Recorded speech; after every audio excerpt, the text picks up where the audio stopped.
दूर दूर की गोपियों ने जब सुना नंद बाबा के घर में बालक प्रकट हुआ तो गोपांगनाएं बधाई देने के लिए चल पड़ी।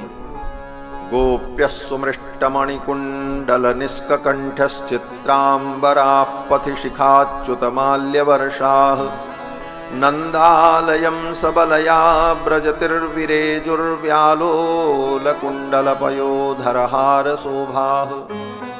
सुंदर नूतन नवीन वस्त्र धारण करके,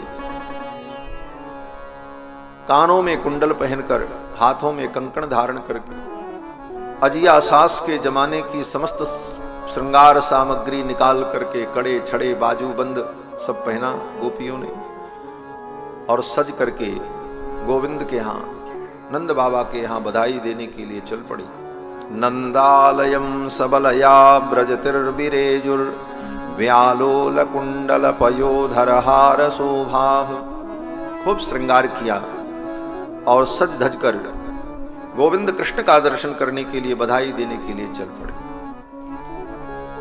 हमारे संत जन कहते हैं सजना चाहिए, लेकिन किसके लिए? बोले संसार को रिझाने के लिए नहीं, ठाकुर को रिझाने के लिए।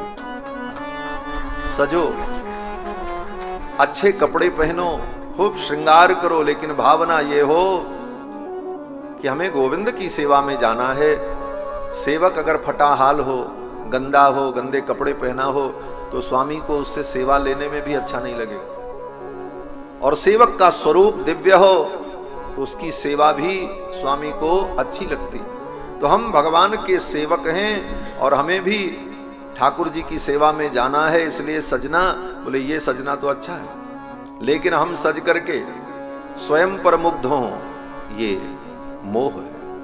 हम सज करके 10 बार शीशा में मुंह देखकर अपनी ही सेल्फी खींचते रहें, आजकल होता है। ये आत्ममुग्धता जो है व्यक्ति को मोह में डालती है। आत्ममुग्ध मत बनो, परमात्मा तुम्हारे पर मुग्ध हो जाए तुम्हारी सुंदरता को देख करके, ये महत्वपूर्ण है।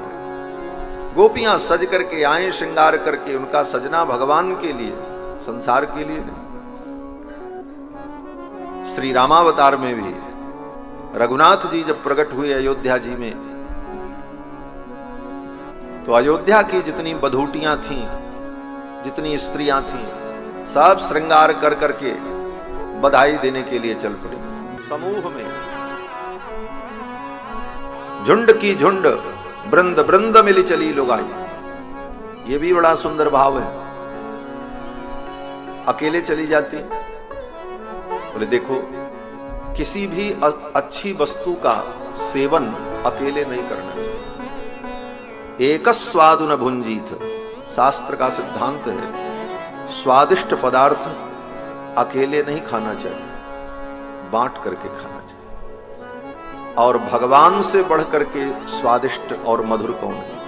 इसलिए भगवान का भी अनुभव अकेले करने में जो सुख है, उससे कहीं ज्यादा सुख समूह में भगवान का अनुभव करने में। जैसे यही कथा है, खाली व्यास जी बैठ जाएं और एक जजमान बैठ जाएं, और को क्या जरूरत है?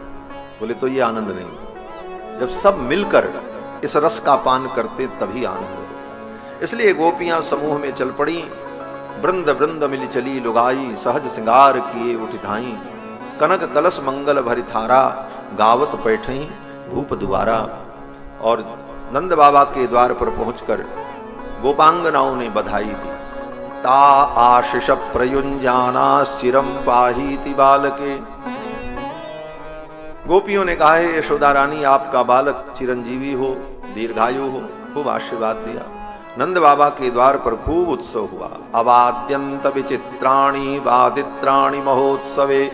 विविध प्रकार के वाद्य बजे, सहनाइयां बजी, नगाड़े बजे, भेरी बजी, काहली, पदहावड़ी, मृदुल, मृदाल, मृदंग, दुंदुभि, ढक्किका, मुख, हृदय वादक, मधुर, मंगल, नाद, मेदुर, समस्त प्रकार के वाद्य बजे। परम आनंद हुआ।